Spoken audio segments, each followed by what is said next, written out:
हाँ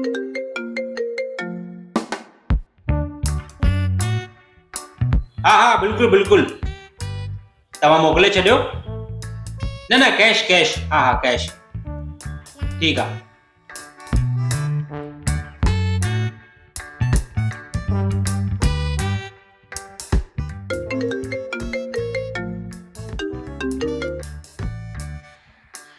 हाँ भाऊ, न बस तव्हांजो माल पियो निकिरे, तव्हां कमु कयो, मूंखे पेमेंट करे छॾियो, मां सॼी डिटेल तव्हांखे व्हाट्सअप कयां थो, ठीकु आहे? हाँ जी जी जी, हाँ हाँ। सेठ छा आहे भला, अॼु तव्हांजी त ॾियारी लॻी वई आहे। हाँ वाशू, वो जेका 2000 नोटनि जी अनाउंसमेंट थी आहे न।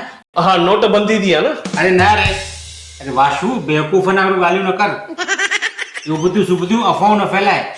अरे नोटबंदी कोन थिया आहिनि, अच्छा रुगो 30 सितंबर ताईं असांखे यूज़ करणा आहिनि, ऐं जेकॾहिं यूज़ न थियनि त बैंक में वञी मटाइणा आहिनि। अच्छा हाँ, अधूरो ज्ञान ख़तरनाक हूंदो अथई वाशू।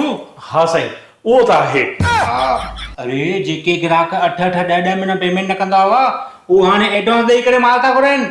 सेठ उन्हनि खे नोट जो सल्टाइणा हूंदा पंहिंजा। पर सेठ हिकु ॻाल्हि पुछांव? हाँ पुछ। तव्हां फ्री वेठा आहियो, तव्हां त टेंशन में लॻो ई नथा। वाशू 2016 में जेका नोटबंदी थी हुई न, उन मां मूंखे वॾो सबक़ मिलियो आहे। हाणे मां ईमानदारी सां टैक्स भरे सॼो कमु वाइट कराए छॾियो आहे, हाणे मूंखे टेंशन कान्हे। सुठो सुठो। वाशू, हाँ सेठ, तो वटि बि 2000 नोट आहिनि छा? 2000 वारो नोट? सेठ इहो 2000 जो नोट कीअं थींदा?